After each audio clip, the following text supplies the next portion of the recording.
Hearthstone Global Games is an epic country versus country tournament where teams of 4 card slingers each clash for national pride. But in the end, the UK always wins. Wait, everybody knows it's Germany always wins. Aren't you Polish?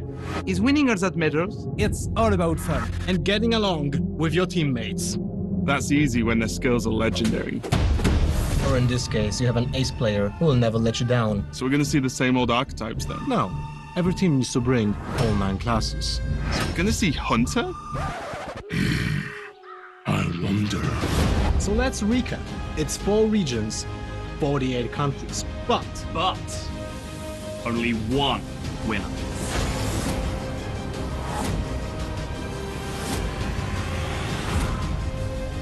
Get ready. for the Hearthstone Global Games.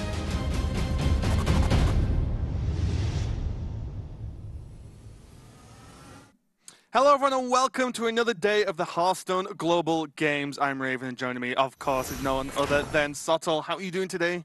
How did you like yesterday? Doing fantastic, yeah. Yesterday was great. Got a lot of exposure to a lot of countries and representatives from those countries that I wasn't particularly familiar with outside of the research that we've been scrambling to do on some of these guys. So that was a great experience for me just to get exposed to a bunch more Hearthstone communities, which is well within the spirit of what we're trying to do with the Hearthstone Global Games. But now, on day 2 of week 2, there's a few of the heavy hitters re-entering the fray from week 1. Yeah, and as you said, we are in week 2 of a 10-week stage. This is going to be stage 1. There's 8 groups of 6 teams each. They're going to play a 10-week round robin. That means 48 countries total, and within their group, they're going to play all their teams in there at least at once, and then we're going to see who the top cut is and who's going to be moving on. Exactly, and that will move us on to stage 2, which, in case that wasn't enough Hearthstone action for you, we run it all back yet again with a smaller round robin stage, 6 groups of 4. The top teams from that stage will then advance to stage 3, where we throw them into a 16-team single elimination, the top 4 of which will all advance to our live LAN finals. Yeah, that's going to be awesome when we get the final 4 teams. They're going to be joining us in a location to actually play it out live. So it's going to be great, as we mentioned yesterday, to see potentially teams from just all around the world join us for one event, top 4, see who's the best in the world. Yeah, it's the best thing about, any international event, not just in Hearthstone, whatever community you're a part of, when there is this kind of huge gathering, bringing together the international smorgasbord of people from all around the world. That is one of the most fun experiences to be a part of, and I'm sure Hearthstone Global Games will be no different. Yeah, and we've got, as we said earlier, tons of groups and tons of teams that are going to be playing out. We can check out where they line up so far this far into the tournament. So we see Group A with Bulgaria, Brazil, and Sweden in the top cut there, and then China, Indonesia, and Switzerland, bringing up the bottom a little bit there, and that's all after 1 match each they've played out. Yeah, no one got blown out in any of their opening round games as well. All 3 2s and 3 1s, as you can see there from the game record, and the game record is very important because there's a good chance that teams' match records will be tied in at least a couple of spots by the end of the groups. That game record will then serve as a tiebreaker. But Group B now, I think this is one of the groups where you did just start to see the cream rising to the top, as much as it pains me to say it after our first round of games. Nearly been completed in Group B. Netherlands and the United States, definitely the 2 favorites for that group, picking up early victories. United Kingdom, unfortunately, despite all our might and majesty, are propping up the group. Yeah, it's only week 1, so I'm sure we'll pick it up a little bit. But moving on to Group C, Argentina, Russia, and New Zealand going to be at the top cut there, and Austria, Australia, and Spain bringing up the rear. A couple of 0-3s in that group as well. So Argentina and Russia looking very strong with 0 game losses to their name.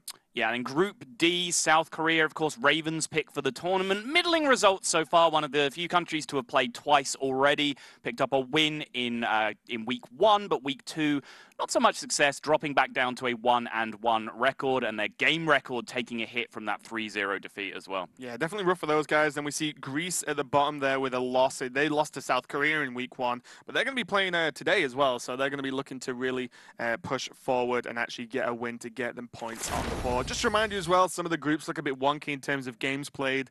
At the end of this, they're all going to have played the same amount of matches, going to be played every other team once. Group E with Japan and Norway rocking the top there, with Israel and Finland on the bottom, and Italy and Chile still to play. Yeah, very interesting group for me, that one. Really could be anyone's to take. No one really standing out as a massive powerhouse in that group, but Canada picked up their win over France as the only game that's been played so far in Group F. Kazakhstan, of course, with Snowman representing them as one of their highest profile players. Denmark, Belgium, and Malaysia rounding out that group.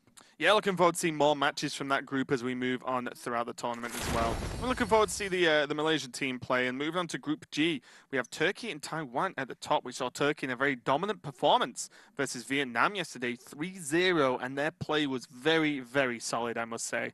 It was, yeah, they surprised me just a little bit. But Group H, Czech Republic and Ukraine, again, two of the big teams in this entire tournament. The one surprise there, Germany picking up an opening loss, but that was just by merit of the fact that they played against Ukraine, and one of those fantastic teams was going to have to pick up a round one loss. I'm sure Germany will be back with a vengeance in the coming weeks. Yeah, and as we move on to the next few weeks, we're really starting to see the groups shape out now.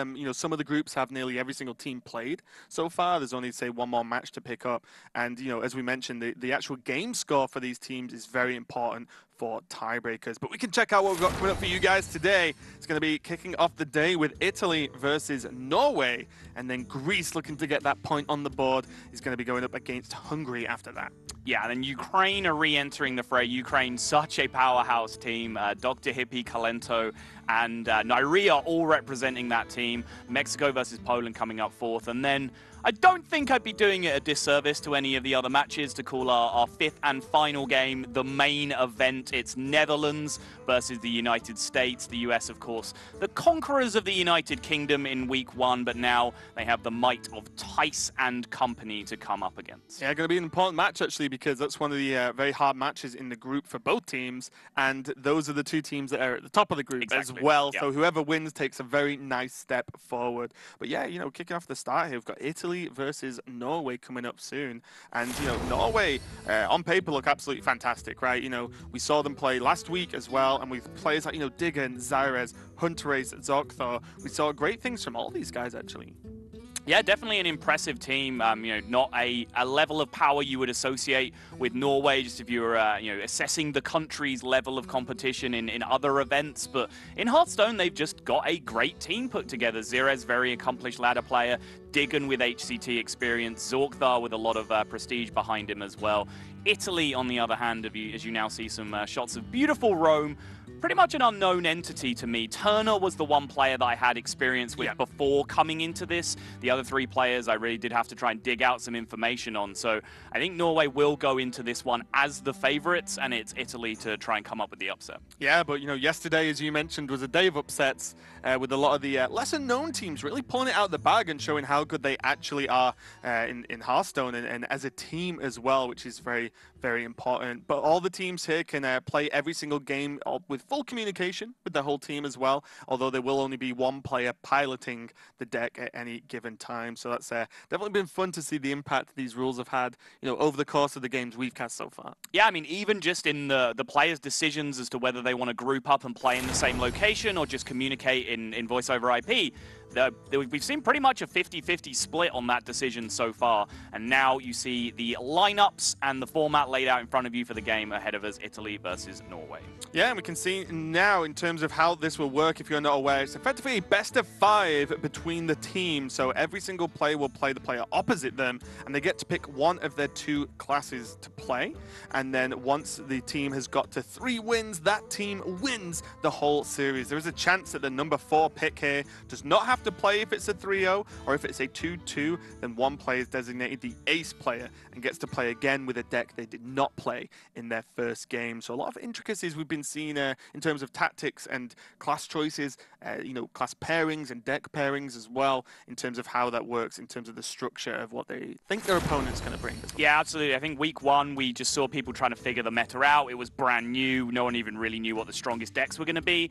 Yesterday, at the start of week 2, we've seen much more, strategic thinking as to which classes you pair together, which of your 2 you're picking to go into the matchups against your opposing 2. And now you see that information revealed for Snowman versus Zorkthar. Snowman has chosen to go with the Rogue, eliminating his own Druid, and Zorkthar has gone for Shaman, eliminating his own Warrior. Yeah, again, we've seen so much variety of decks come out from all these players. You know, yesterday, for example, we saw Elemental Mage being played as one of the decks. And again, you know, it's probably not as crazy as week 1 because that was literally days after the expansion and the standard rotation happened. But even now, I mean, we were talking about, you know, not just before we actually went live, how quickly even within archetypes, deck lists are even changing. You know, it feels like every couple of hours I look at Twitter and someone's come out, oh, just hit rank 1 legend with this. And you're like, oh, that's not what I was playing 2 hours ago. Like, oh, okay, now I try this, and then I try this. Like, the constant evolution is actually crazy. Yeah, it feels like we're getting to the point in the meta now where, you know, the archetypes that are going to eventually be strong are fairly well established. You know, your mid-rangey paladins, your quest warrior, your rogue of both quest and miracle variety. But, as you mentioned, those individual lists are just changing on a day-by-day basis as to what is the most powerful setup. Yeah, and we saw the players just getting ready there. Just to remind you, Snowman is being joined by one of the players from his team, I have no doubt. But everyone will be in communication with each other. It's not 2v1, as some of you guys in Twitch chat like to pretend, and maybe even try and wind us up with. They're just going to do that now to troll you. Of course they are. The more you bring it up, the more of a copy pasta it's going to become. We're here to inform and educate. Okay. Well, one of us is. Yes, all. Anyway, moving on, it's going to be Snowman versus Yawgmoth, as we said. And, you know, for Snowman, who's the highest HCT point earner in Italy with 45 total points. That's a good amount, actually. And it also means that he is effectively the anchor for the team in terms of how he got on there. I had a significant amount of internal turmoil coming into this match as to whether I was going to make any Frozen references during this. And thank you, TJ. You have now saved me. I do not have to do it. You have done the bad thing, so none of us have to. Snowman, in fact, does not want to build a snowman. Key information, whereas Yawgmoth was number 2 in Norway in terms of HT points, with a significant amount less than Snowman, actually, only 32. So already, we were talking about players we might not have heard much from in terms of actually playing in majors or big performances like that. But that does not mean these players are messing around at all. Already, over 10 points difference between these players in HCT. Yeah, this is one of the things that you really do have to realize about the Hearthstone scene is that there are a lot of players who play in all these major events, and they're getting consistently 16 to 32 finishes in 256-man tournaments. That's not good enough to get you recognition from the scene as a whole. That doesn't put you in the spotlight, but it does show an incredible level of skill and an incredible level of consistency. And there are dozens and dozens of players in that kind of bracket in this tournament that we just haven't heard of yet, that are very, very accomplished players now having an opportunity to represent their countries. Yeah, also as well, just ladder grinders, open cup grinders as well. Exactly. All these players, for example, Sintalol is a huge open cup grinder when he came into last year in HCT as well. And he pretty much just didn't win anything in majors or anything like that. He just got all these points through open cup.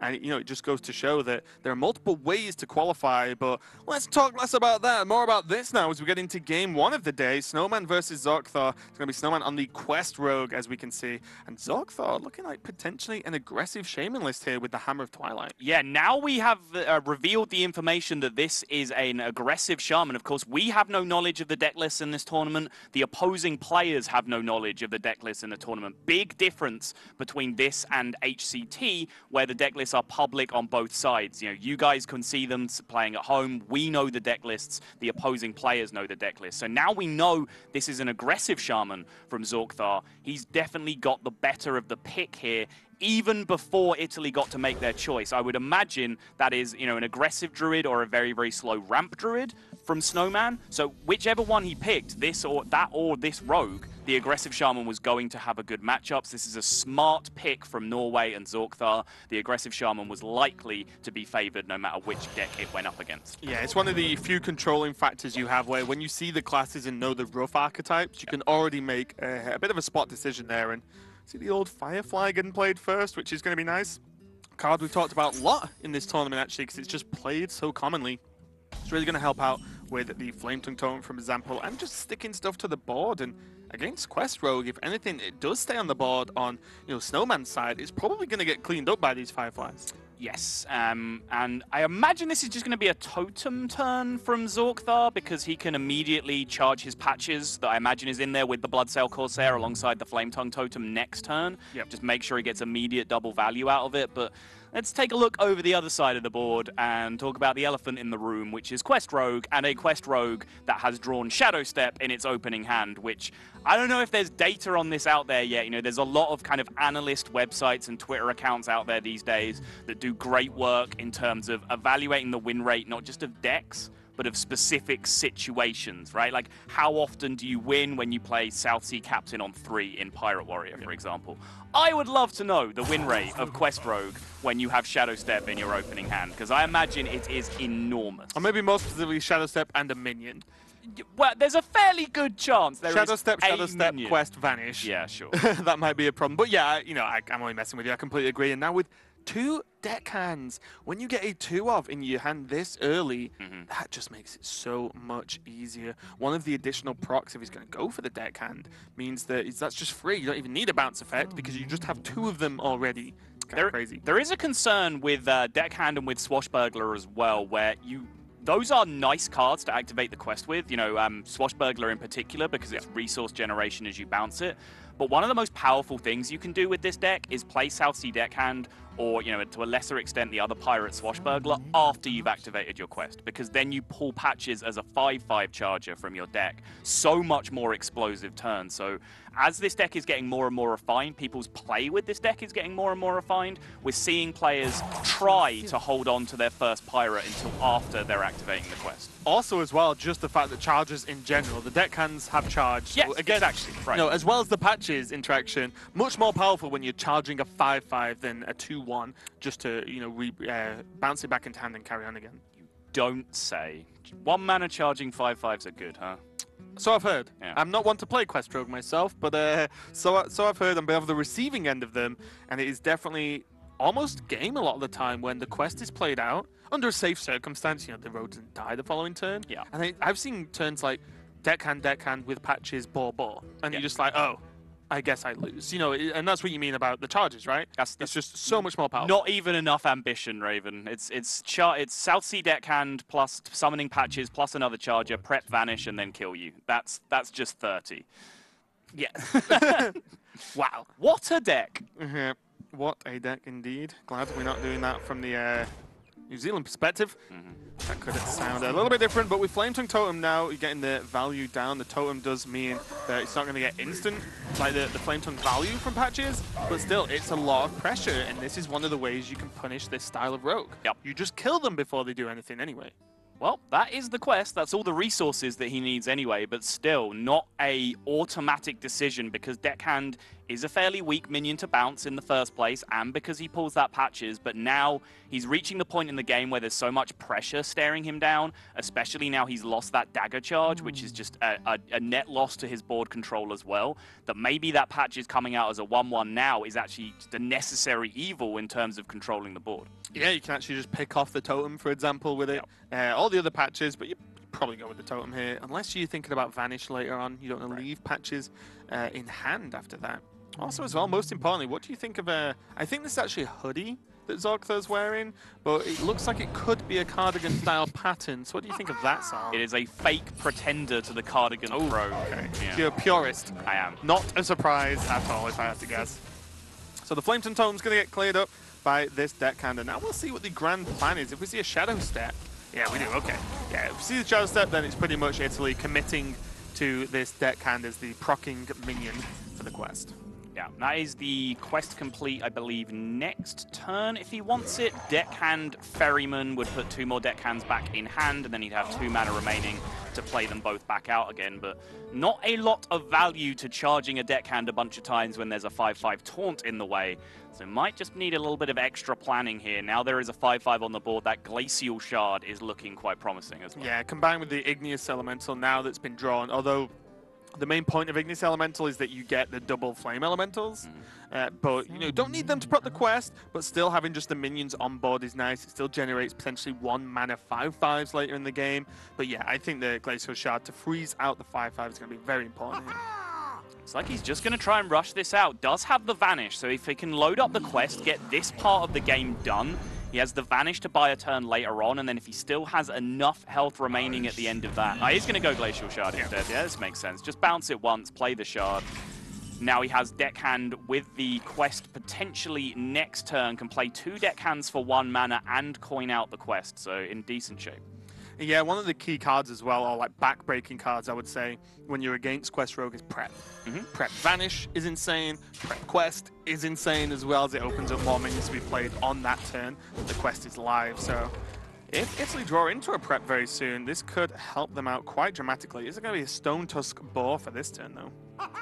Good to have the charges available. It is, and 2 charging 5/5s this turn is definitely going to help. They've held on to that coin now, and that is quest complete. At 4 after 4, 5 mana Crystal Core goes into the hand, so Coin Crystal can now charge 5/5s. And this is essentially 3 charging 5/5s because Norway chose to disrespect the 2/3 on the board. They, of course, didn't have the knowledge that the second deckhand was in hand. So still, you know, a relative big ask for Italy to be able to proc the quest and coin the quest that turn. Just took the risk with the hand they have, Lava Burst and Jade Lightning, to end the game as quickly as possible. But that has come back to bite them just a little bit. Now there's that extra 5/5 charger. And smart from Italy as well. This is something that you do kind of pick up step by step as you play along with this deck, is that they traded off the minion with the lowest value to return to their hand. The 2 mana Gadgets and Ferryman, if they pick up another bounce effect, they're not going to want to bounce the Ferryman, they're going to want to bounce these charging minions instead, so they chose to kill off the lowest value minion. Yeah, Firefly a bit of a dud draw here for Norway, because you can see the plan already, as you mentioned, right? You know, I'll leave the minions up and just kill him before it happens. Yeah. You know, it happened a little bit too quick for Norway and Zokthar here, but there's still Lava Burst, Jade Lightning available, plus the swing from the weapon's going to generate a minion on board as well. Just has to work out exactly how he needs to put this together and what he needs to draw to get the win. So looking at probably a Lightning Bolt at some point for next turn. We might even see just Jade Lightning Hero Power or Jade Lightning Firefly and Flame Elemental to just put more stuff on the board. Yeah. Just something to pile on pressure and make Snowman consider trading for a turn. Yeah, if they Jade Lightning face this turn and then swing everything to face, generate the extra token on board, and you know, dunk that damage in, then if they draw damage on the next turn, that is just going to be lethal. And I imagine from this position, the fight for board control when your opponent has a bunch of 1 mana 5/5s and 2 mana cards that generate 2 5/5s, one of which is a taunt, I think you have to accept that your fight for board control is over at this point. But Norway disagree. They're going to try and keep this going for an extra turn or 2. Or just get enough minions that he actually pushes the damage through minions. That's fair. And can actually, because it can still Jade Lightning and Lava Burst next turn. So that's still going to be 9 available. So no spell damage totem and can't even go for 1 next turn. But this is still a reasonable board here. Youthful Brew pickup means that they can push 15 damage this turn, 16 with the hero power as well. That is not quite good enough. So it's looking like if they vanish this turn, can they kill on the next turn? Though they won't have mana available to get the dagger up and play all the charges and bounce them. They won't need to, right? They can push 5 damage this turn. Oh, they can push 5 right now. You put them to 15 this turn, next turn you win after Vanish. So I think that's going to be the play for Snowman here. It's pretty much the only play, as when your opponent does this style, you know those cards in hand is at least 1 is burst, right? You know, at least 1, because you just wouldn't completely ignore everything if you could have had any other play here. So that's going to be the play, and now it's going to be all on a, well, that's just game unless it's a taunt rolled, right? Oh no, because the Brewmaster is just going to pile through everything anyway. Jade Lightning pickup means if they had committed to face on the previous turn with everything and not died, which of course is a risk that they are facing as well if they don't trade with any of the minions. They are facing. Yes, I like it. Exactly. Then that Jade Lightning could have actually just ended the game alongside the Lava Burst, but now Zokthar is just going to have to commit to trying to end this over 2 turns, has more than enough burst to cover this.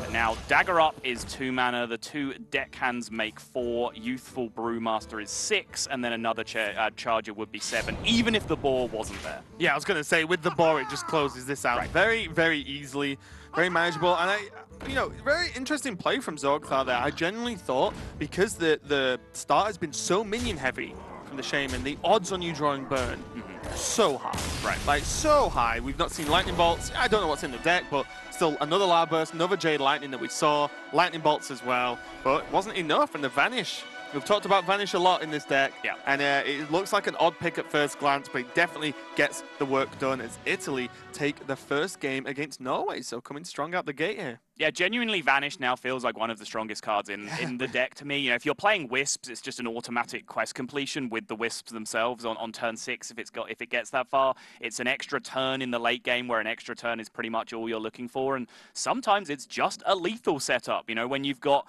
even especially strong against things like Freeze Mage, where you have charges on the board, they get frozen, you can just vanish them back to your hand and charge them again. Well, it just serves as an extra bounce effect in that regard. Yeah, I think as well, we saw Vanish in its, you know, it was strong, obviously, to get the win, but we saw it in its worst state against the Shaman there because they had a lot of low drop minions they could play.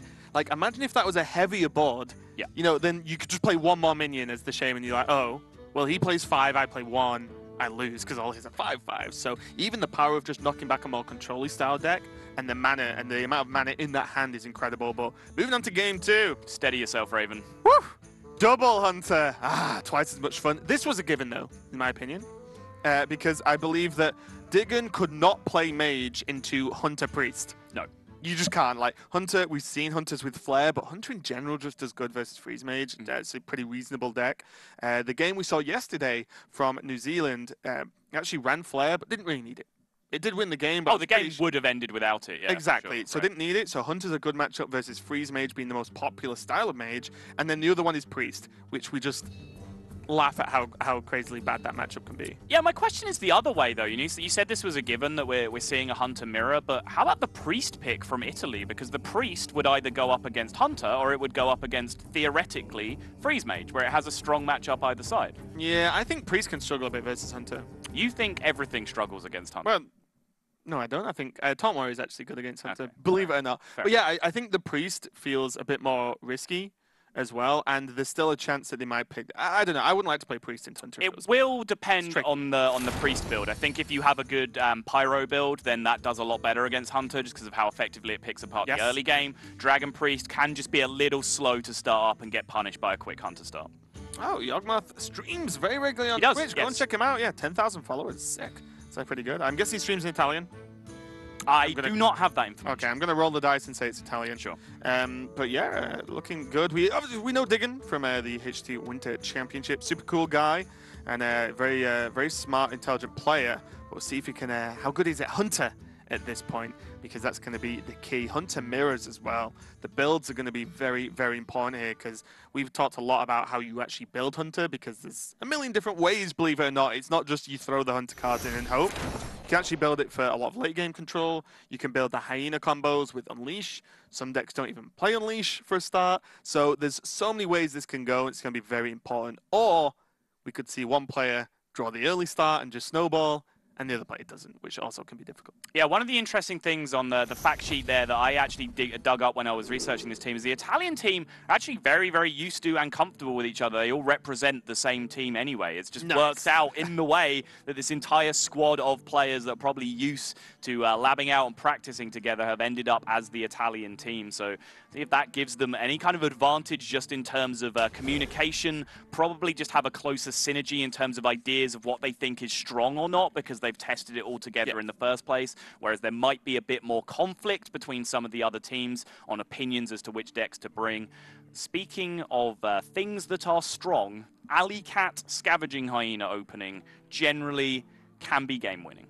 Yep, against a lot of decks, and also against Hunter, because if it grows like that one stage past 3, doing 4 is very difficult unless you roll exactly Huffer on an animal companion, or this Crackling Razormaw could get some work done as well. But that is, you know, the second you miss the adapt onto Poisonous or plus attack, whatever's needed, you probably just lose, actually. You know, it can be that tough, actually. So instead, this is going to be rough. Italy's opening hand is that's so big. Oh, never mind, yeah. I was about to say, the saving grace here for Italy was that they were going first, but going first means nothing if you don't hit your 1-drop. You want to go first in the Hunter mirror because it gives you the initiative to do things like turn 1 Alley Cat, turn 2 Scavenging Hyena. If you don't hit your 1-drop, you essentially then just pass that initiative back to your opponent to do the same thing back to you. Yeah, and I think there are very sort of rigid responses to openings like this based on what Diggen's got. I think he almost has to Alley Cat coin Macaw, or Macaw coin Alley Cat, actually, in terms of ordering. What about just coin Grandma? It just gets blown out by Razormaw, though. Does it?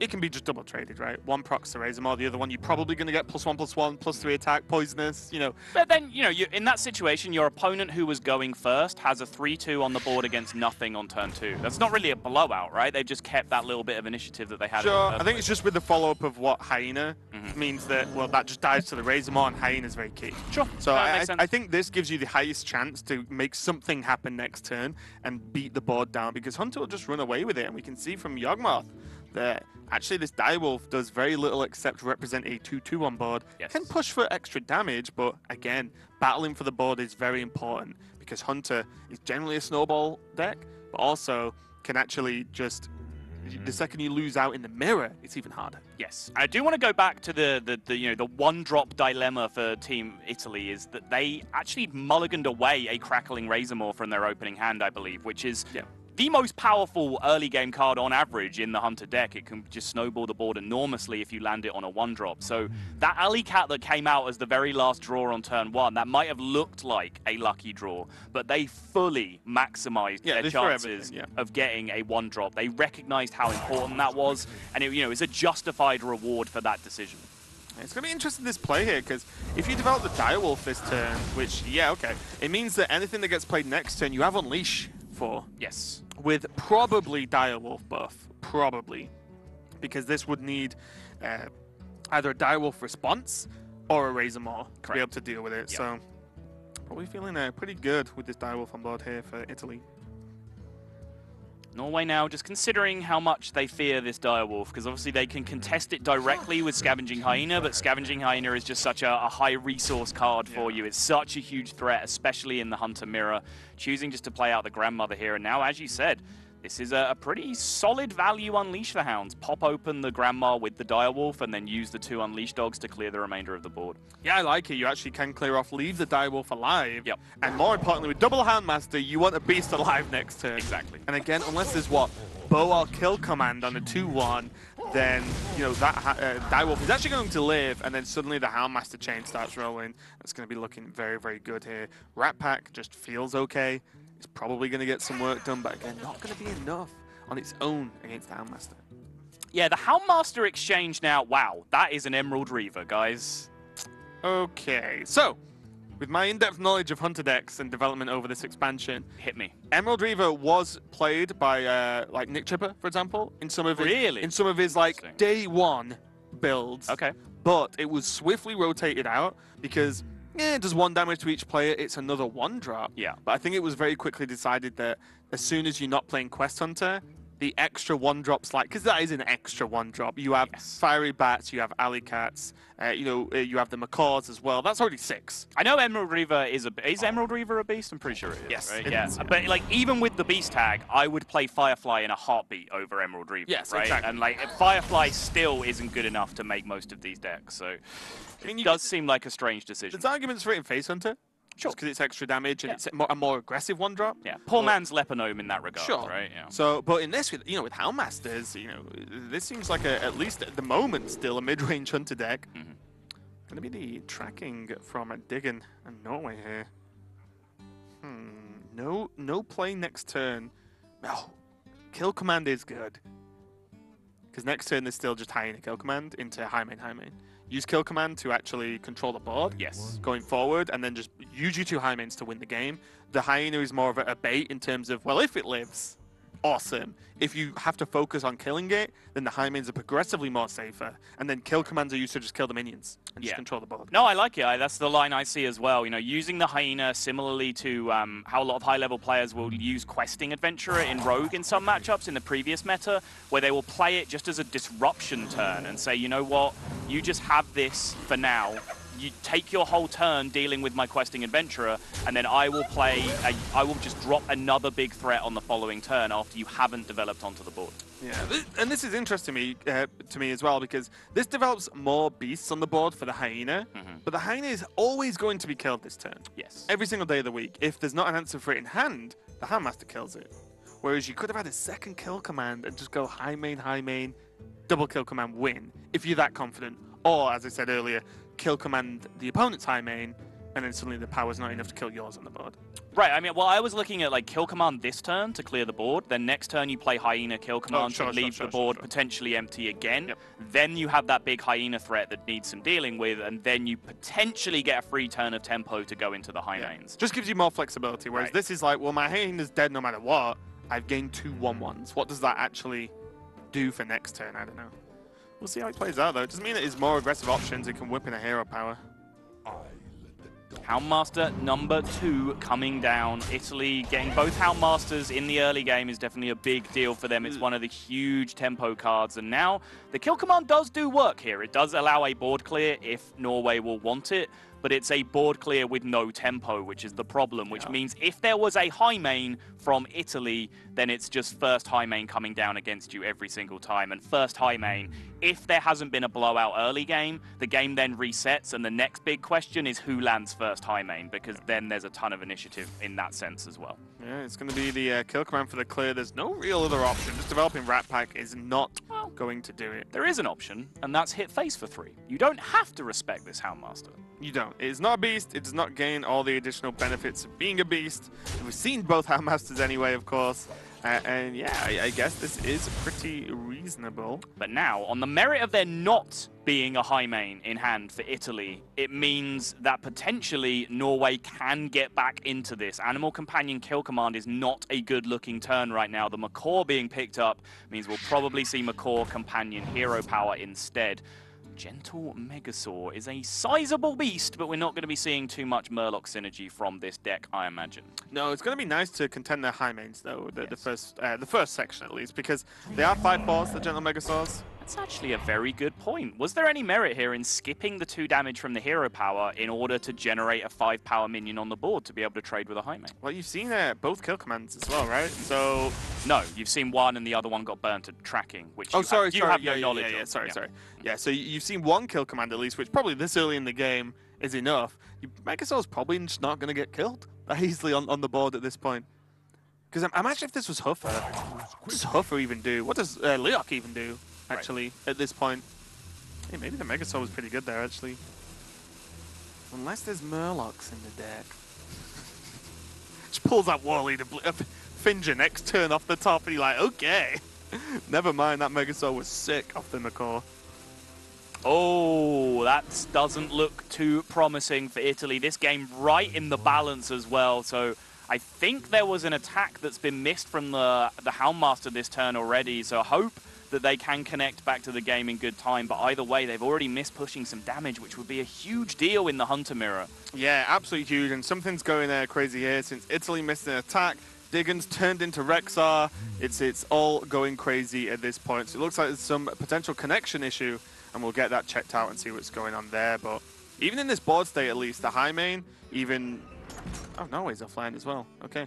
The Houndmaster, sorry, couldn't really trade into the 1/1s anyway because it does nothing to a large extent. So yeah, that 4 damage to face. There are a lot of times in the Hunter Mirror that it can be close, but if you've edged out just that extra little step of damage, you can then start ignoring what your opponent's doing and becoming like the true aggressor, right. And then your opponent has to be defensive, or they'll lose through hero power and potentially kill commands. Yeah, I mean, Norway were definitely behind in terms of board state, but the fact that their hand was high main, and they had just enough health to be protecting against the kill command, which was the one lone card in hand for Italy. A game definitely in the balance from my perspective. So an unfortunate disconnect. That rope there seemed to just go on forever at the end as we were waiting for potentially some kind of resolution. But it's a life coach rope. Yeah, life coach's Twice greatest fantasy, the never-ending rope. Do you remember the days of Hearthstone when they didn't have the rope? In friendly challenges, there was no rope. Yep. Yeah, That was great. Days. 10 minutes over a turn. Imagine how long that cast would take us. But, especially if you were casting Monk, who actually genuinely took about 6 minutes per turn. Yeah, that was we miss you, Monk. Start playing again now that there's a rope. But yeah, in terms of the Hunter builds as well, it was really interesting stuff coming out from those guys. We could see the extra 1-drops. Do you think there's even 1-drops cut? Because you've got to fit them in somewhere, right?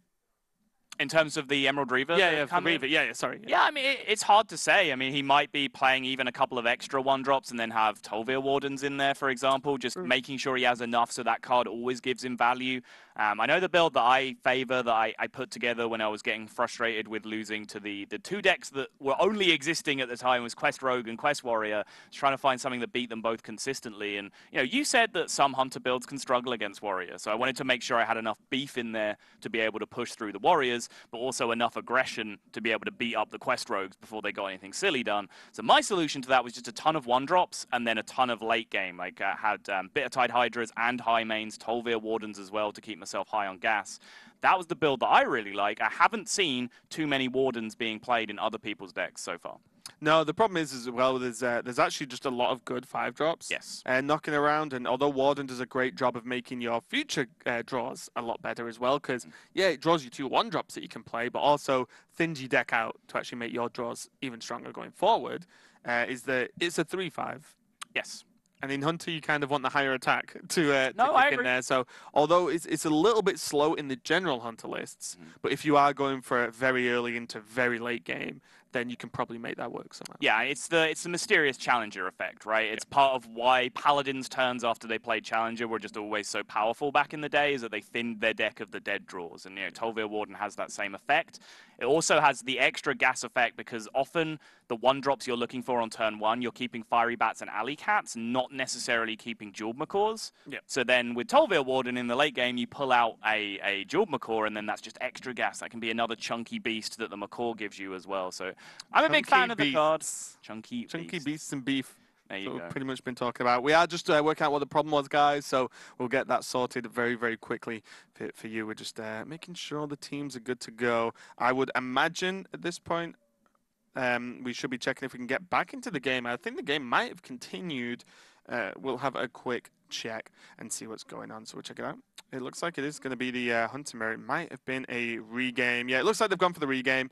To be fair, that's the only realistic outcome if they even could reconnect fast enough. There was just 4 damage missed, and 4 damage may as well be 30 at that point in terms of the impact it can make to just miss 4 damage in the mirror. Maths does not check out. Be quiet, Sam. All right. You listen to what I mean, not what I say. Okay, fair enough. But yeah, it looks like we are very nearly ready to get back. Although, no, it looks like we've just gone out of game again. No, they might have just been making sure they were in a game properly. Just like to make sure they have a game. stable connection. Yeah, I guess so. Yep. But it looks like we are resuming with the Hunter Mirror. Just to recap the state of the series, Italy have a 1-0 lead with Snowman picking up a win with the Quest Rogue off the back of that early Shadow Step into a quick quest, vanished to blow out the board, and then charging damage to close out the game. He defeated Zorkthar's Shaman, brought the aggressive Shaman, should have had a good matchup against Quest Rogue, but Quest Rogue does not deal in the word should. Anything that should have a good matchup against Quest Rogue sometimes just doesn't. Yeah, that match was definitely very cool with Snowman. We said we weren't doing this, Raven. No, we said we weren't making Frozen jokes. That's no fair. Frozen joke. That's this fair. is just a generic, rubbish, cold joke. Yeah, generic rubbish joke. Yeah, I thought you were going to say rubbish Raven joke. Then I was waiting for it to be an aimed...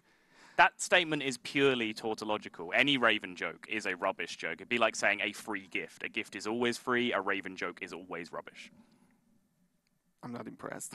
Looks like we've got the game potentially starting now, and we get back to good old Hunter on Hunter action. So it's Lyra versus Rexar as well. So I'm naturally just going for Rexar. He's a good friend of mine. And I think he should win. But yeah, Diggin is just Rexar at this point. But looks like we are getting back into the game. It's going to be a regame, as we mentioned earlier. We can see from Diggin's Hunter style that there is nesting rocks in this list. So I know a good friend of mine, Nick Chipper, who likes his Hunter decks, has been playing a lot of nesting rock recently, which is a surprise because I've seen a lot of Hunters on ladder just not even use that card at all. But he values it quite highly. Yeah, it's interesting. You know, if we go back to the Tolvir Warden thing we were talking about, Nesting Rock doesn't have particularly aggressive stats either for a 5-drop, but it has two things going for it that the Warden doesn't. Firstly, the taunt effect, if it activates, that means that you have a couple of small annoying minions that are pushing for 1 or 2 every turn on the board. A big 4/7 taunt to protect those small annoying minions actually nets you some damage, even though the nesting rock itself isn't very aggressive. Secondly, it's a beast. That was a Black Knight. It's a beast, so a 4/7 body is actually a fantastic target for Houndmaster. Like a 3/5 Tolvir Warden would be a lot more forgivable if you could then Houndmaster it. Oh, the card would be significantly better, yeah.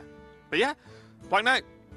I told you the Hunter can struggle versus Tom Warrior, and this is how you get around it. You play at least some form of tech. We see Deadly Shot and Black Knight. Definitely tech to beat Tom Warrior. Yeah, absolutely. That has to be the thinking here, I imagine. And Italy and Yawgmoth are just going to go ahead and triple 1-drop or double 1-drop, but 3 individual tokens on the board. This would be an absolute blowout for a potential Hyena follow-up.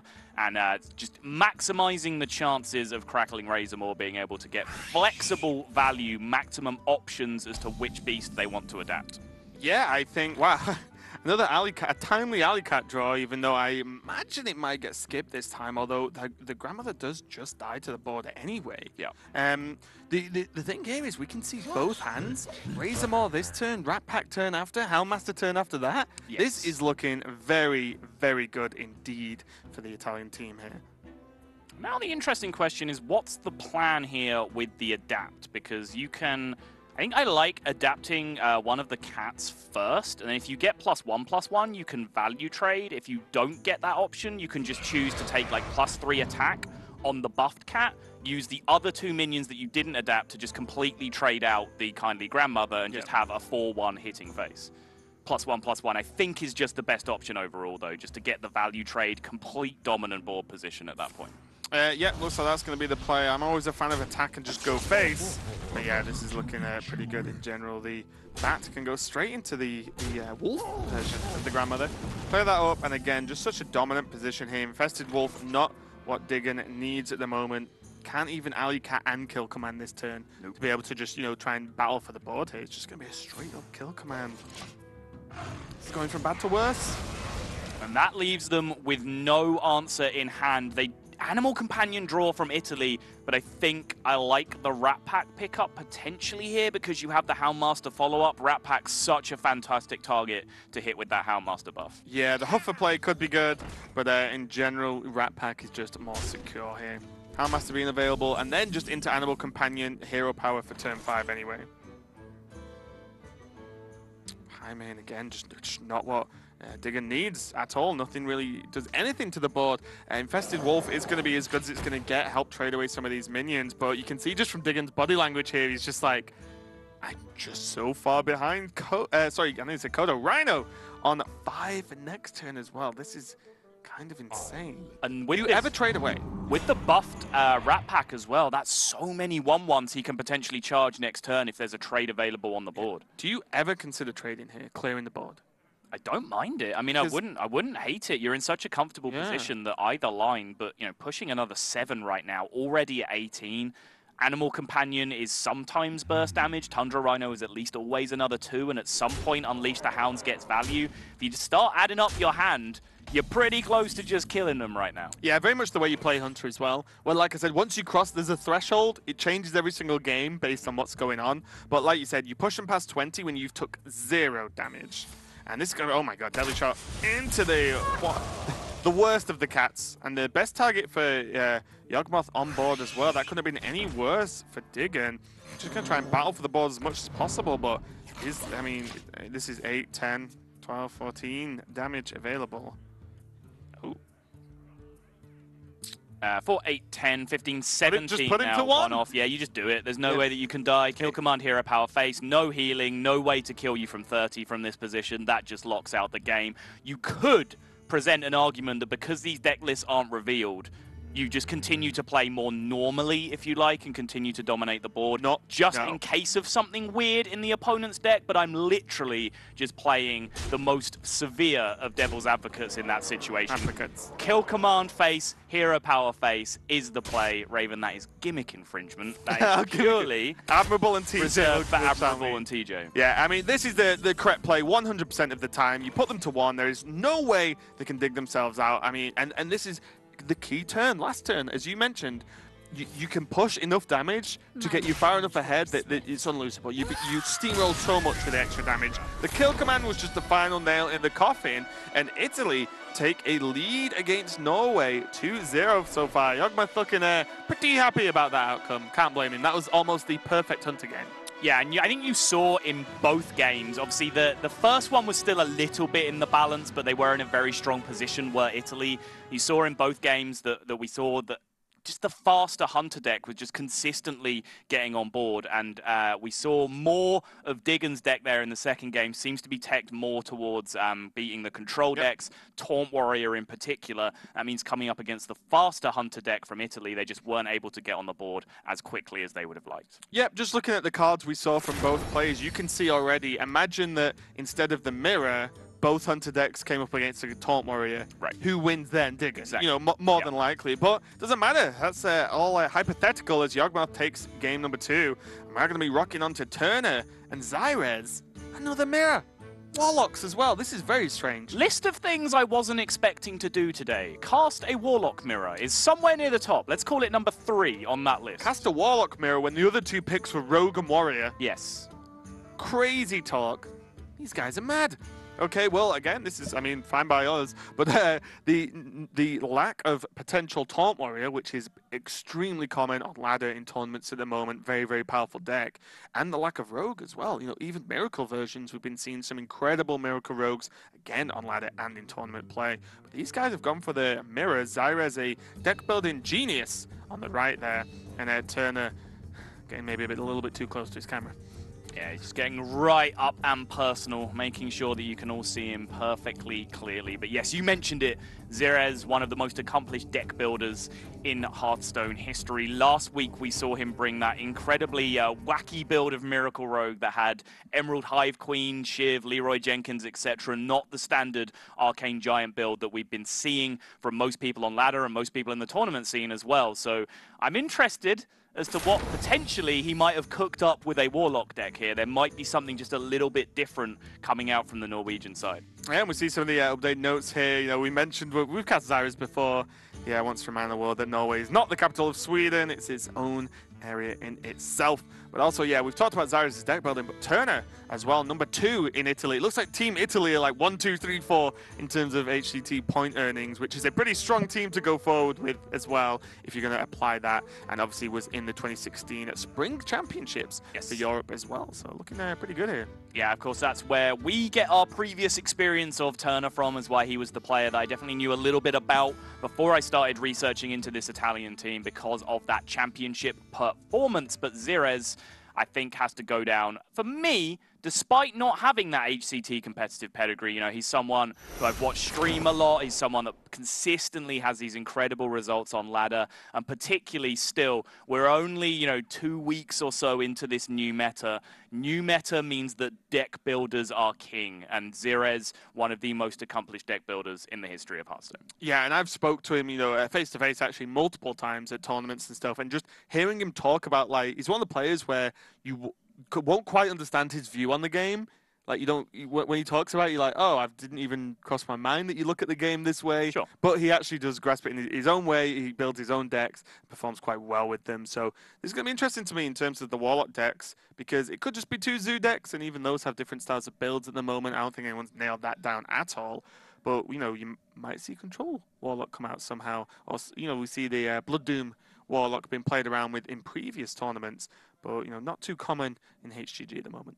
Yeah, Sifka Lock is a hell of a deck. It's one of those decks where you look at it initially.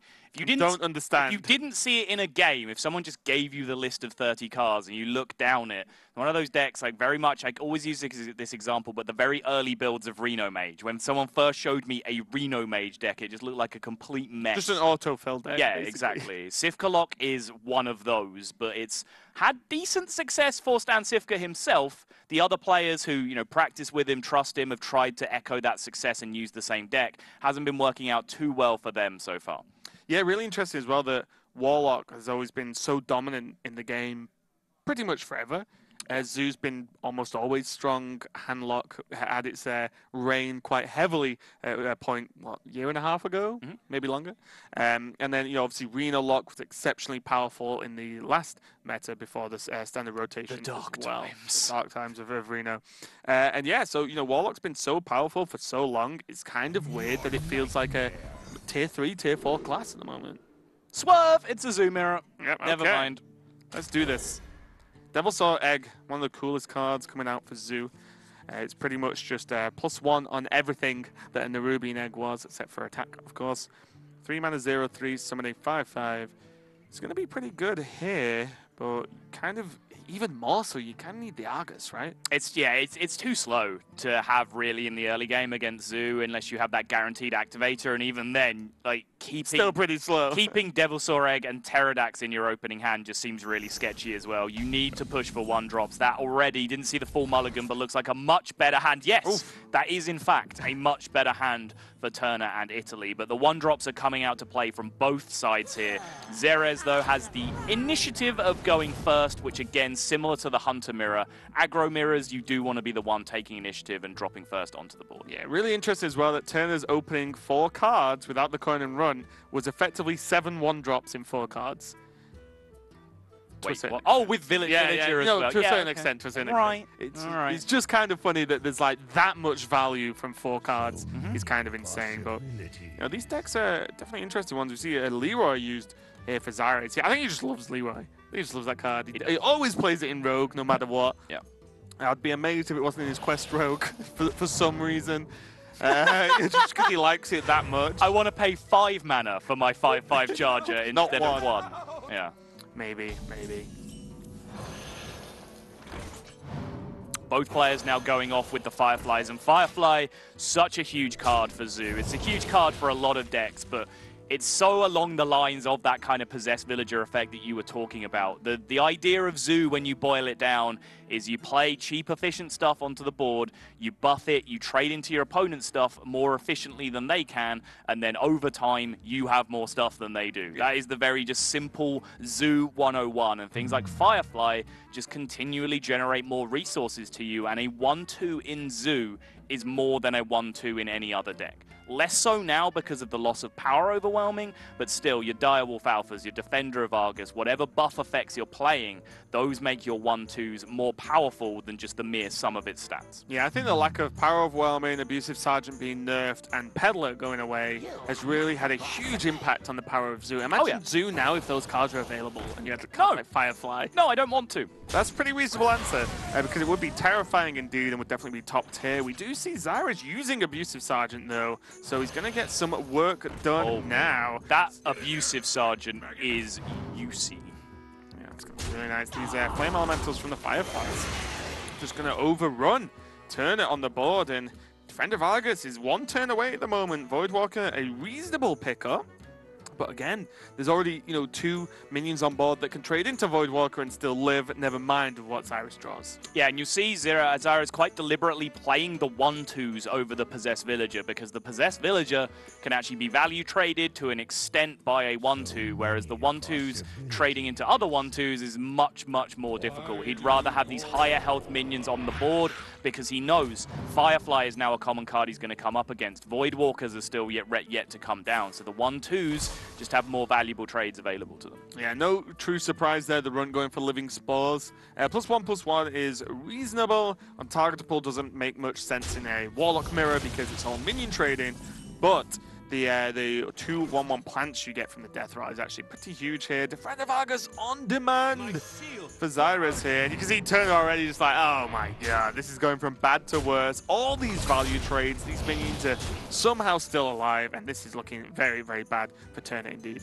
Doomguard is a big whiff as well. It's a great card to have on 5. It's a great card to have when you have the initiative.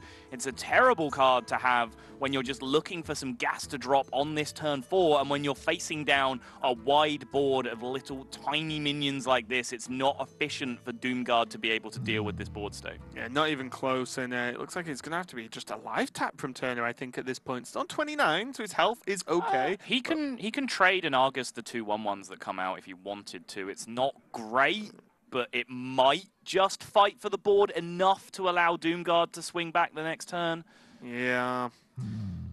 It's really tough, isn't it? I mean, you know, that play is like a solid 5 out of 10. The question is, if you life tap, are you finding a 6 or 7 out of 10 play as the alternative? Especially because the Fireflies don't, you know, they actually deal with a lot of the minions on 1 health anyway. So this 2 attack on these plants doesn't matter that much on the board. There is the Defender of Argus on there and the Firefly, but in general, just not going to be too impactful here. Ravenous Pterodax is going to be drawn for next turn, and there is plenty of options, especially with the Possessed Villager coming down for Zyres, no doubt, this turn. So Direwolf on the right-hand side between these two, and then play Possessed Villager on the extreme right, allows him to pick up 2 value trades this turn instead of 1. He's actually just choosing to respect the trade. That plays around exactly Doomguard, the trade he made. It's often quite weird to see a Taunt minion making a trade that's going to happen for the opponent. That's just one of the benefits of Taunt, is that you don't have to make those kind of trades. But he's playing around Doomguard specifically here by not allowing the Doomguard to pick up the value trade on the Taunt minion, and then the 2/3 gets a value trade into the Direwolf Alpha. Yeah, really nice play here from Zyres, and Ravenous Pterodax combined the live tap, potentially, then Leroy on top. You can almost already see how the game will be played out here, as long as this Pterodax does not, like, completely whiff on its adapts. Does it ever? Well, that's what I mean. With 2 choices, right? You're even plus attack, right? Yeah. Just plus attack, like 1 beats Doomguard, and then also just punches them in the face a lot. And then you have a second choice, which worst one is Taunt, but then anything else is good. So you're feeling pretty confident. Plus attack Wind Fury is the dream, though. If he can get it down on an empty board, which he can do here, then yes, absolutely, though that kind of stat line is the dream. But going to trade off the Possessed Villager. I imagine the token is still going to get eaten here. Darkshire Councilman is appealing, but I'm imagining we're going to see the Pterodax here instead. Right, would have already played it as well to gain the +1 from the token trade for the Villager. So it's okay, it's going to be the Pterodax going on the left. Nom, plus health, reasonable, and the speed! Yeah, that APM, and now suddenly a 6/8 on the board. Well, 5/8, but it'll gain against the +1 from the Direwolf anyway. And like we said, there's now Leroy, Patches, Councilman. This is all falling apart for Team Italy here. Yeah, the Patches draw are obviously not ideal for Norway, but it also means they haven't drawn the Bloodsail Corsair early, which isn't really too much of an effective card in this matchup anyway. Of course, playing Bloodsail Corsair and summoning Patches for free would have been preferable, but if you're going to draw Patches, I'm sure Norway will appreciate that it's coming out in a game where they're already almost certainly a lock to win. Yeah, there's just 19 available on the board and hand this turn. Obviously, Direwolf dying is going to change that. It just doesn't matter anymore at this point. You can actually just play Leroy into the Doomguard and then trade Patches in the 1/1 away. You could play guard the Pterodax. You could play Leroy and value trade the Doomguard with the Pterodax. True, yeah. Hit face with the Leroy and then do the same thing. Yeah, true. That makes more sense. I'll give you that one. Oh, even a Voidwalker now. All the options available. Councilman just coming down. This means 6. Yeah, there's going to be, what, 8, 9, 10, 11 power on board the next turn with the Leroy coming from hand. That's 17 plus another 1 buff to the Darkshire Councilman. So much damage coming through. Pterodax with no minions in play. Big whiff. A little bit better still than Defender of Argus in that regard because it plays down as a 4/4 instead of a 2/3. But still significantly less than ideal. He tapped looking for a 1-drop there, I think, just trying to be able to generate... plus health and taunt. Right, a big Divine Shielded taunt plus 1/1s, health plus taunt, those kind of combinations. No such luck, though. Ravasor, Run, and Pterodax are both cards that are better when playing with friends, and Turner and Italy, sadly, have no friends right now. No, this is... I had a few jokes there. Seem a bit harsh. But yeah, definitely... Cut loose, Raven. Come over to the dark side. Never. It's warm over here. We have God, it's just the Vader and Luke scene, isn't it? We have all the best toys, I swear. Okay, I'll take your word for it for now. But yeah, the Pterodax in the run, definitely not great here. And, you know, you can see the sort of... You can't see his mouth, but you can see the shakes of the head and the movements to show that Turner's just talking it over with his teammates. But this is probably just let's play one more turn. It's probably going to be another couple of minutes, and then we lose. You may as well see what happens. But this is going from bad to worse. There's the Bloodsail Corsair that we talked about earlier. But I believe it's just game at this point. It's 18-19 with the Bloodsail Corsair buffing as well in total. I mean, it is just game. Yeah, but lethal. It is not lethal, no.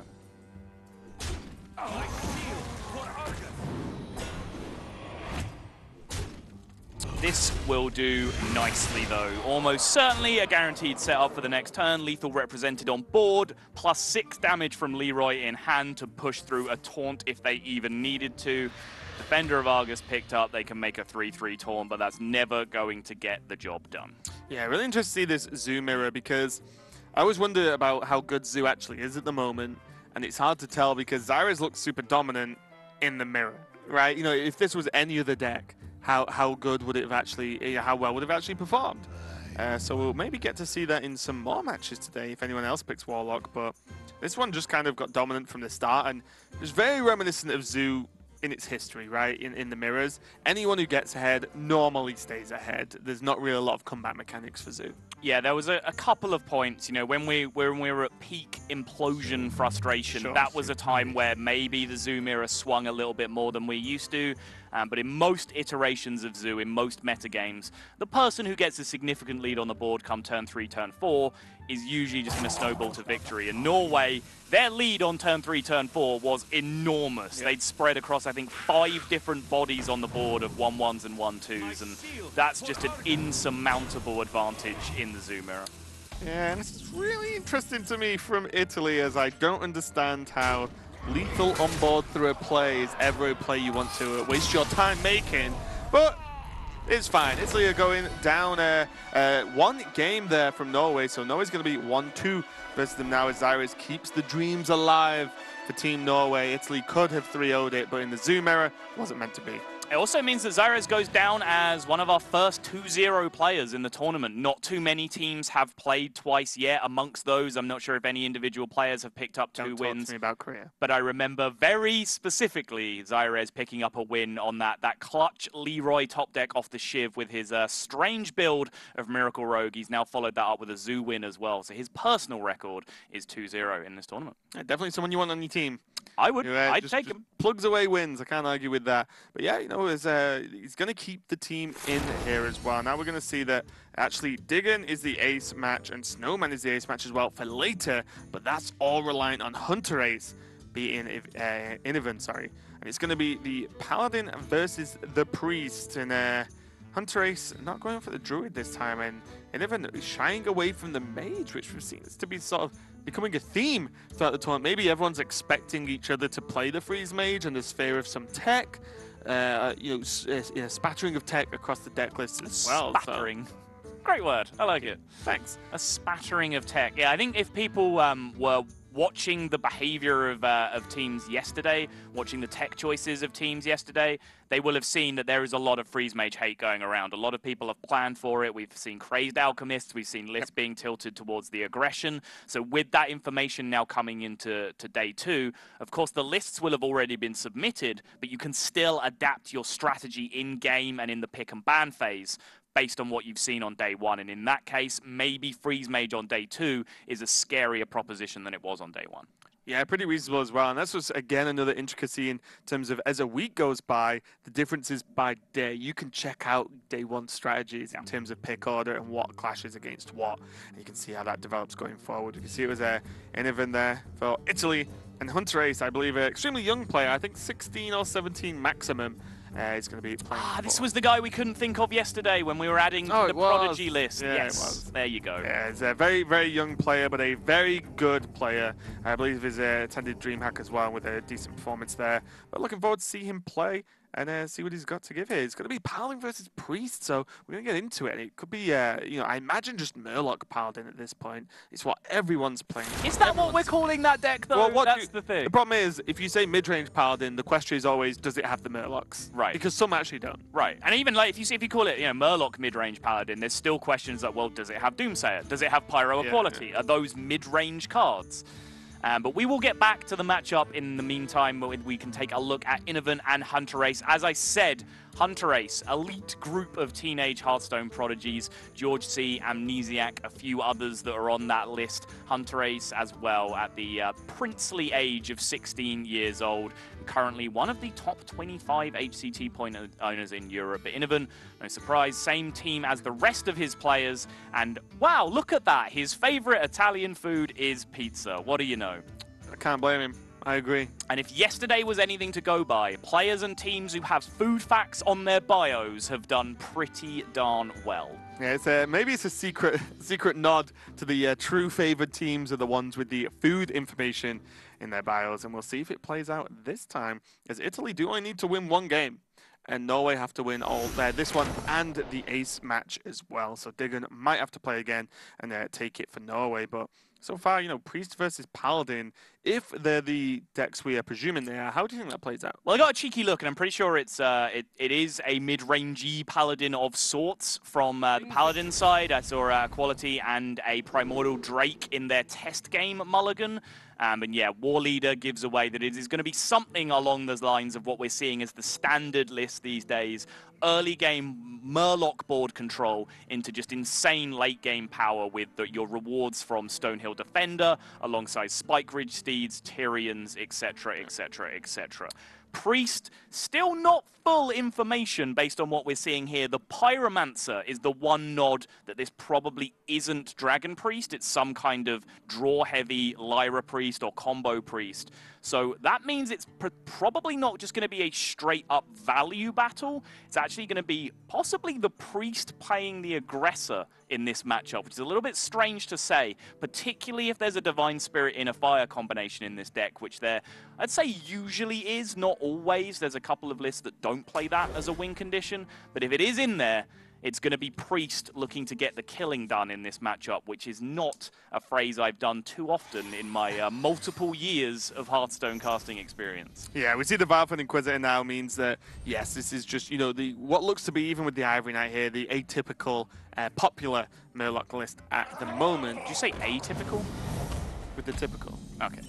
I think it's like, you say atypical, like with, singular yeah, typical. yeah. You need to be very careful of saying that, because it means the exact opposite of what you want to say.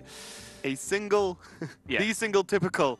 Right. Whatever. Paladin list. And we do see this does look like a combo with Blade Masters. It looks like it is going to be the Divine Spirit in a fight. Most likely, because a lot of the times when you don't play the in a fire list, there's no reason to play a Blade Master. There are better cards, right? Yeah, most of the time, yeah. And this hand is looking explosive. It is missing one piece of just an absolute massive wombo combo, which is that Northshire Cleric. If he can get all this together, Pyro, proc it once to injure the board, Cleric and Circle to just refresh and draw that into an entirely new hand. That is how you win games with Priest. Difference between me and you. The one piece I'm thinking about is an Inner Fire. Coin Blade Master. Oh no, Blade Master on 3. Circle of Healing, Coin Powered Shield, and then set up for an Inner Fire punch in the face. And then Outdoor Peacekeeper feels bad. Hey, I'm just saying. Look. Yeah, all right. Options, options. But yeah, in general, we were talking about the matchup. Is Priest actually just kind of runs out of ways to deal with the sheer value, the late game value alone that Paladin can put out. There is no Entomb anymore, which is one of the key ones to do with Tyrion, especially with cards like Hydrologist, means that, you know, Redemption and Getaway Kodo can get even more impact value. You know, imagine Shadow of Death and Tyrion into Getaway Kodo. Here, have a free Ashbringer. Yes. You can play Tyrion again, which is one of the ways, as Paladin, you actually win the control late game matches. Yeah, I've seen some Priest lists even that aren't, you know, Humongous Razor Leaf Silence Priest, just teching in copies of Silence effects. Just, you know, a single 0-mana Silence. Sometimes the 5/5, whose name I've forgotten, Cabal Songstealer, is that right? Yes. Just to deal with those kind of problems, because without Sylvanas available to you now as Priest, and without Entomb, those are two of your big answers to huge problematic minions like Tyrion gone. You know, Sylvanas, Shadow of Death, steal your Tyrion, ruin all your fun. and just entomb your Tyrion, steal it that way, and ruin all your fun. There is a theme with Priest in that they like to ruin all your fun. Priest players as well take a sick, twisted joy in stealing all your stuff and playing with your cards instead of their own. Yep, new fact for the day, Sotl's middle name is Anduin, so all that starts to make sense now. Wait, what? Priest players and priests enjoy ruining people's fun. Does that sound like someone we know, guys? I think so. But now getting back to the game and not allowing Sotl to argue with me, Aldor Peacekeeper is going to be drawn for Italy. And is this... I guess it's not because of the Vial thing to develop more Murlocs. It's just to find hero power paths. But you could just play the Aldor Peacekeeper on curve. I have never been that insulted. That is That's the just worst untrue. thing anyone has ever said to me. Called you Anduin? Yeah. Good to know. Yes. Going to speak to production. When your name pops up again, it's going to be Sotl. Anyway, what was your question? I absolutely wasn't listening. There's the only option here is on curve Aldor Peacekeeper, which sometimes is the play. But with the Valfin hero power, actually just developing more Murlocs is actually pretty reasonable. In case there's a War Leader draw next turn, Gentle Megasaur as well can suddenly turn those Murlocs into absolute demons.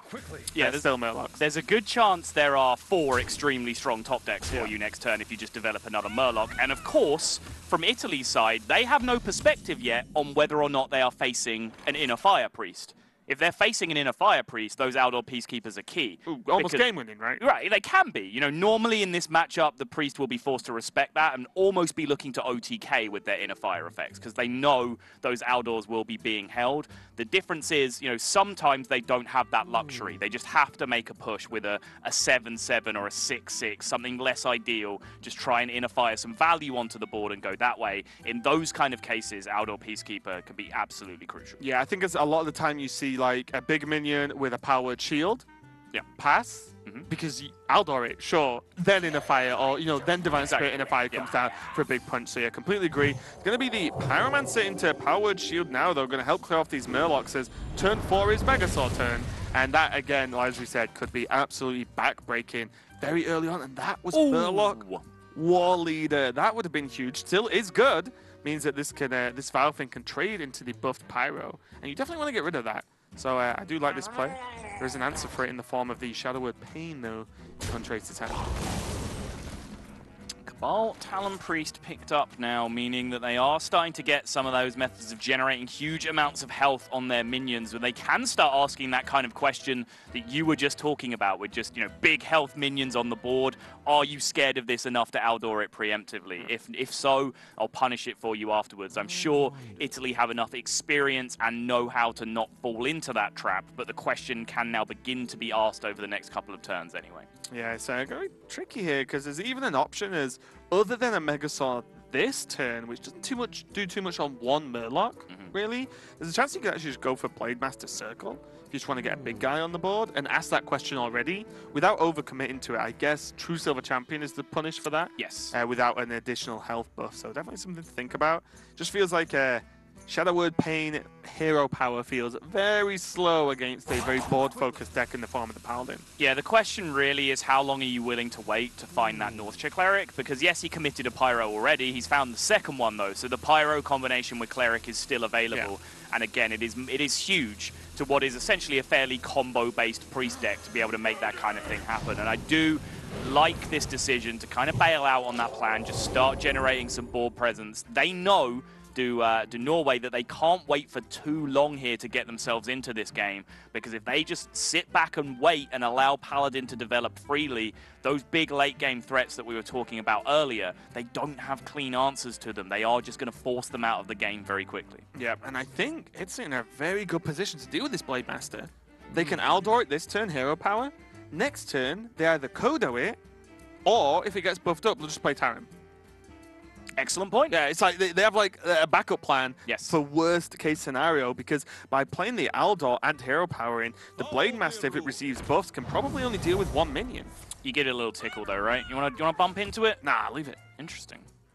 Leave it, yeah, smoke him. Smoke him. I guess he plays around Holy Nova a little. Yeah, he plays around Holy Nova completely by not making the trade. If he makes the trade, puts his Murloc down to 3-2, the Blade Master can trade into the one remaining 3-3, and then Holy Nova would blow them out. So this is a smart decision from Italy. Yeah, this is really nice, having that comfortable spot to play Tarim or go for the Kodo as well.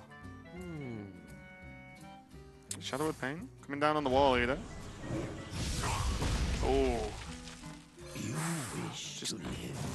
I'm sorry. That's Are you alright? no. Do you need a minute, This Raven? is a If you need a minute, is a good I Kodo can hit. cover this. If you Yeah, I'm just gonna have. Okay. Go. Kodo value does also excite me.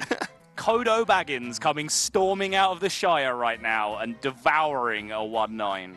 Yeah, he's definitely equipped a Stinger going on there, Conan Orc as well, so very thematic. Apart from Kodo looks a little bit different than he did in the film. Ken, though, coming out from Italy, it could be not to actually playing a N'Zoth in this deck as well. Very Although possible. even N'Zoth, it's really weird as well. N'Zoth Paladin pretty much only has Ken and Tyrion, and just say, well, that's just enough to, if I bring this back, this is really hard to deal with. Well, they have Ken and 3 Tyrions, right? 'Cause they still play Stonehill Defender. Of course. What was I thinking? Yes. Of course. Elise, nice card. We've talked a lot about Elise, how much we like it and the actual long-term value, but Huntrace is just kind of, guessing off the list, running out of ways to deal with a built-up board. One circle has already been used, so the Alkanized Circle to clear off a lot of a board is actually, very slim now because there's only one circle left. Mm-hmm. This could be tough. I think you might have to just drop maybe not. Okay. Huntrace disagrees. I wonder if you just have to drop Elise to just go for it at this point. It trades well versus the Kodo. Yes, and the Town Priest would live training into the 3/3 anyway. Oh boy. Kodo Baggins found a mount. Spike Ridge Steed, while you have minions in play, is one of the most crushingly powerful cards printed in the new expansion. Of course it's dead when you're behind, which is why we're seeing 1 being played in a lot of decks as opposed to 2. You just want more solidly consistent things. Ivory Knight is one of the cards that's competing with it, as you see on the left-hand side. And with Ken in there as well, I don't imagine this list from Italy has room for 2 of these cards. But in this kind of position where you do have minions to land them on, they're extremely powerful. Yeah, I wonder how good Ken is over Spike Ridge at this point as well, because Ken is just kind of a Spike Ridge in itself. He was the OG of just, death rattle into a big minion anyway. And it's just, I think, more awkward for Huntrace to deal with. Because if the Spike Ridge Steed comes down, worst case scenario, Shadow of Death, Shadow of Pain. 1 Pain has been used though, and Shadow of Death is actually cut from some of the priest lists. Oh, really? Most commonly, the Humongous Razor Leaf Silence build doesn't play Shadow of Death because they have all those silence effects. Yeah. The huge minions potentially anyway. Okay, did go for the Spike Ridge Steed, so 5/8 with a Death Rattle into a 6/2 taunt. 2/6 taunt. 6/2 taunt would be hilarious. 6/2 taunt. Get him. Would be one of the most bizarre cards they've ever printed. So it wouldn't surprise me it being a card at some point. There you go. Yeah. I got what did I get? Cool story. I got the Sabertooth the 8/2 from something onto the board. What was it? Something happened. I got it straight onto the board. It was amazing. But yeah, it's not quite 6/2 taunt, 8/2 stealth. A little bit better. But there's my story finished. I know it was an exciting one. I have a prediction that there is a certain emote going on in Twitch chat right now. Does it begin with a C? It does. Okay, yeah. I thought so. Careful. Twitch chat is saying something else. Oh, okay, sorry.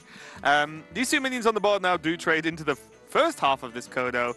Now Italy can answer with a Elise of their own.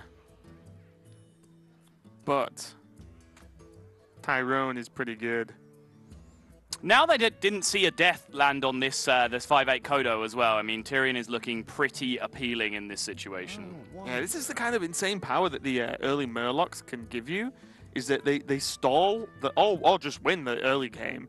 If they don't, Tyrion, Elise, Tarim, Ken Bloodhoof, Spike Ridge Steed. Ken, it's apparently. Dropping Ken, so much value. Like, how do you even deal with this? It's going to go for the Drake instead, though. I mean, the Drake's another pain for the priest to deal with here, and Radiant Elemental. I think this is the main issue I have with this deck. It's so reliant on so many cards coming together as one. Yes. Means that, well, what do you do when you don't draw them? You just lose. Well, I mean, a lot of boxes have to be checked before this deck truly draws dead, because if you don't find any of the crucial, spell combo pieces that you do need, you have Shadow Visions to help you dig for them. So, not only do you have to draw dead in terms of directly getting the answers, you also have to draw dead in terms of not hitting Shadow Visions. And then if none of that has happened, you always have the Cleric Pyro Circle engine to just fall back on, draw 6 or 7 cards in one turn. Then you have got some of those cards in your hand. So what we're watching here from Norway is a game where none of those things have happened, and that's an incredibly low percentage of the time. Yeah. So there's an option here where there's Wild Pyro, Holy Nova. Doesn't even need it. Maybe not. Maybe you could Radiant Elemental. But you can Holy Nova and then actually Potion of Madness on the 2/6 to trade it in, help chip some damage on the Volcanic Drake. Doesn't kill it, of course, but does a good chunk of damage at least. And you kind of need to get value from these potions, right?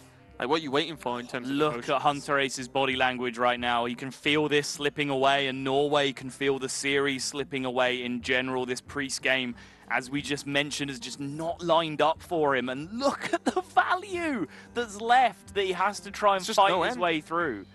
Wonder, there has to be Stonehills in the deck, right?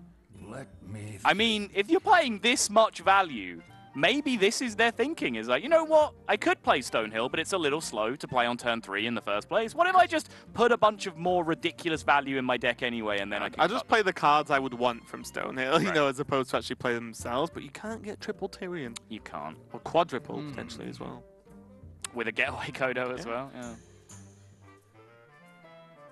Just an embarrassment of riches. Just no idea how they want to just continue to fight onto this board because they're so far ahead. Elise is just another huge threat. Tyrion is another huge threat. Cairn would be a nightmare for Priest to deal with. They really just had to shut their eyes and pick an option at that point. Apart from Tyrion. Everything was so powerful except, yeah. Tyrion's probably the one time you don't play him. Yeah, Tyrion looking good here and just too many threats indeed. Priest of the Feast. Excuse me, could help a little bit. You can actually proc the shield on the Tyrion with a Potion of Madness, but then what? Like, nothing. Yeah. Kill the 2/3 and either put some damage onto the Drake or clear the shield is the best use of Potion, as you said, but beyond that, not a lot going on. And again, still no Shadow Visions, still no Acolytes that are in the deck sometimes. Lyra as well could have turned some of this dead junk in their hand into something impactful. Well, as well, you look Radiant Elemental, Lyra, and then suddenly 2 0 mana potions, coin, you can start to do silly things, which is when I think the deck is its strongest. But until then... Is there anything? So Pyro, Potion of Madness, Holy Nova would allow them... I mean, they're going to be killing the 2/3 that they would Potion of Madness with the Pyro, Holy Nova anyway, so that doesn't even really achieve anything. I think they're just going to go with Priest of the Feast here, kill the 2/3, which is the best they can do, and just take their little bit of healing, distract Italy for now with the Priest of the Feast on the board, functioning as well as kind of a 3/6 taunt in this situation, because pushing damage past it never really makes a great deal of sense unless you have direct lethal set up, because they're almost certainly going to bounce back from it, especially this build of Priest, if you leave a Priest of the Feast alive on the board. I'm kind of surprised we're not seeing I'm pretty sure it's still in rotation. A pint-sized potion? Surprised I've not seen that played in this deck. It's still in the game, I think. Yeah, I think so. Because how sick would that be? Pint-sized potion would be nuts. What are you combining it with, though? You want to play, like... Potion of Madness? Potion of Madness, yeah, I guess. Could trade it off the Tyrion, right? Sure. In some instances. But yeah, you know, I'm not saying it's game-winning, but you're using a lot of cheap spells anyway. It becomes really, cheap with Radiant Elemental, and it can cause these double Potion of Madness everyone's running to be more useful against control decks as well. We're only talking about this because Italy can again just close their eyes and probably just pick a card, go face. Yeah, the only frustrating thing for them is that, all of their high-value cards have cost 6 or above so far. They haven't been able to make a double 4-drop turn, a double 5-drop turn. It has just been 1 card per turn. Only Tyrion into Cairn. Right, which, I'm trying to find the silver lining, and that's about the one thing they've had going for them so far. Double Holy Nova now in hand. Potion of Madness coin double Holy Nova is available, but that's only doing 5 to one of the taunt minions. Doing 5 to the Cairn would be relatively useful, but they can't get that Potion of Madness 1/1 to get through to the 4/5. So even then, it's just not looking great. Is the Pyro play any good again this turn? Still doesn't deal with the 4/8. If they had pint size, they could steal Cairn, trade it into the Tyrion. Be quiet. Steal Tyrion, trade it into the Well, some feeling it might have rotated, actually. You think? We'll find out. Yeah. Someone's already let us know. I'm sure. Yeah, probably cast a misplay. But yeah, it's still looking grim. There's not a lot. can even battle for here. There's still Tarim, there's still Elise, there's a true silver champion, there's value from the Ivory Knight as well. You can just consecrate him in the face for the fun of it next turn if you really want, and still be in a strong position. So this is looking like too much of an uphill climb here for Hunter Ace. Yeah, Hunter Ace and Norway just taking every second they can here to try and find an optimal solution to this.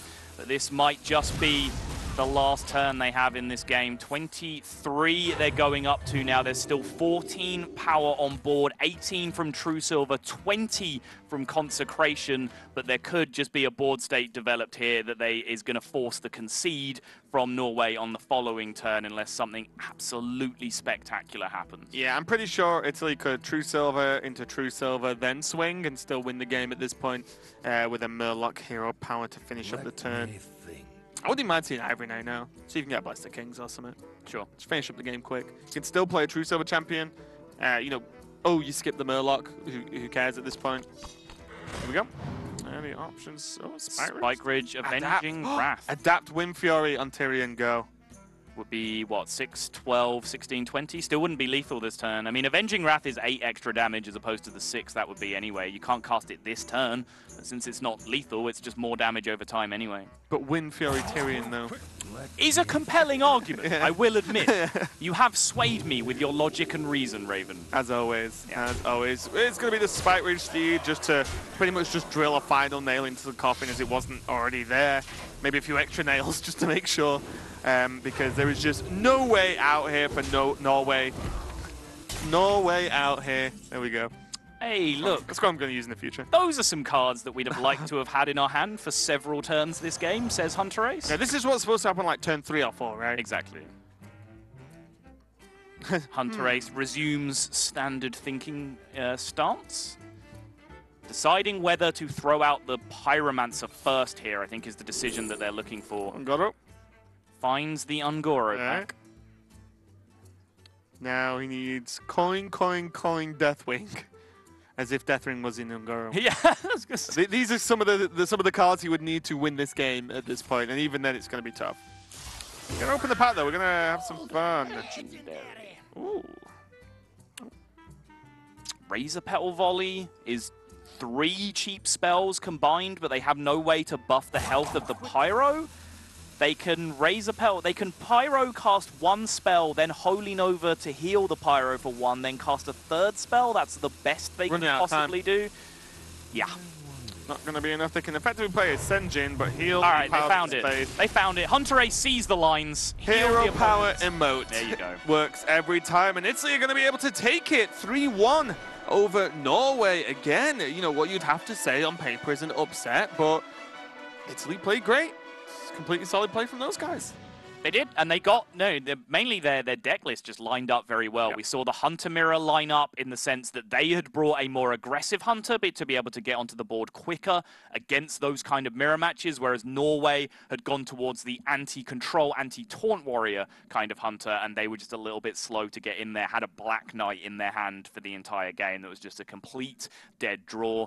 That was a big advantage for them. Xerez fought back in the Zoo Mirror, complete blowout game, just the exact opposite, had the much faster start, but then that was the slowest one-sided beatdown I have seen in a long time from Paladin against Priest. I'm going to keep asking this question. Someone show me what this Priest deck is supposed to do. I only see it do games like that, and I don't understand at all. Tic Tac, if you're out there, can you shout at this man for me, please? Just show me. I'm not saying it's bad or good. Right. I need someone to prove this to me, but we can see Italy there with their 3-1 victory over Norway. They've got to be feeling fantastic. That was their first match in the group as well. So strong performance in Norway. Again, you know, player caliber, you know, Xerez, Diggen, you know, it's not enough at this point. It's not. I mean, it was a solid performance, and you can't really say they did anything wrong. I mean, no, that's true. We commented several times that, you know, Hunter Ace was just sat on an incredibly low percentage draw from his Priest deck in that situation. It's so rare that you're just not going to hit Norsha Cleric. You're not going to hit Shadow Visions. You're not going to hit what other card draw engine.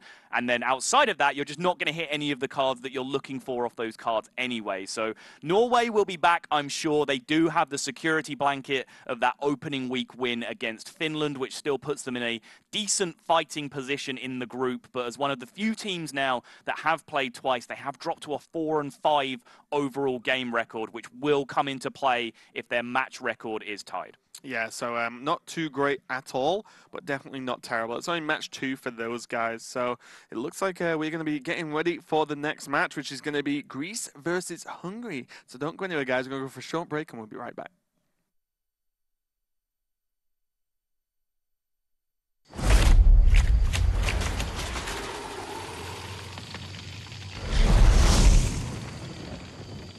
We're almost there. Quiet down, everyone. This is not like any of our previous expeditions. This will be far more ambitious. We're stepping into a land of primordial wonder. Infused with astonishing elemental energies. The plant life here holds very unusual properties.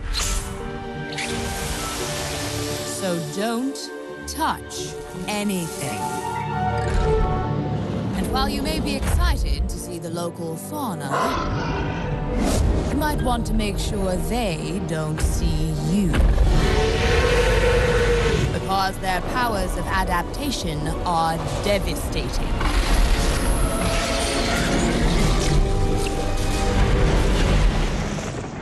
Make no mistake, we will be tested at every turn.